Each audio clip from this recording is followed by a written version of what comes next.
السلام عليكم ورحمة الله تعالى وبركاته. ميل ولب واجوكتان كسود هذا يوتيوب جنال كان أسد ديرو جنال وحان مانتا إنو صو ديارني عشرة إيو حكمة هذا نمدا وناكسن لما شدا أما جيرد أو كريا موية وحكا استحل أيليهين حلقان ورقلان رجلان ووحبلان حاسد نمدا أو يراتا وأستان موجينيسا إن أتقول بدن أتجارتي لما أنت أنا وحاين النهيسيد ضيحة أو دن مدو دن عدله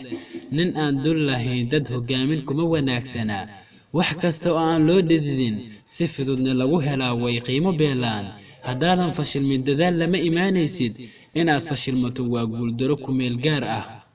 أو كوهر سيدي كرتقول فربدن وجاميها وناكسن واسدا كينتا أو قفها كستا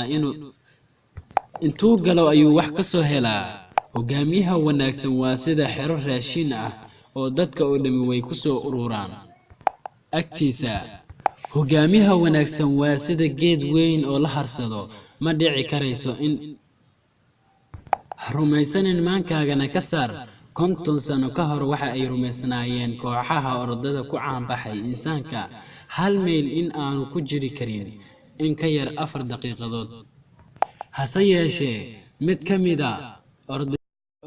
orodyahanada ayaa dadka weydiiyay oo ku yiri ma jiraan cid isku dayday oo qalbiga qarxay waxa loogu jawaabay maya kadibna waxa uu bilaabay tababar inuu qaato ugu dambeyntii uu ku guuleystay hal mayl inuu jaro in ka yar 4 daqiiqadood marka hore been baa loo maleeyay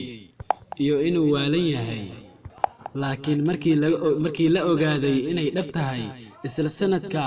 oo iminkana laga joogo 53 sano waxa iyagana isku dayay oo ku guuleystay hal mayl 4 daqiiqadood ka yar inay jaraan 100 qof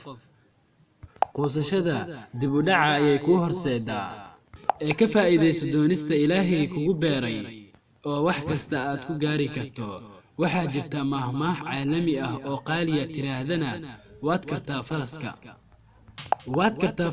faraska inaad xoog ku geysid wabiga laakiin kuma qasbi karaysid biyaha inaad xoog ku siisid ama aad ku qasabtid dadku inay ku jeclaadaan ma aha mid xoog iyo hanti lagu heli karo dadka wanaag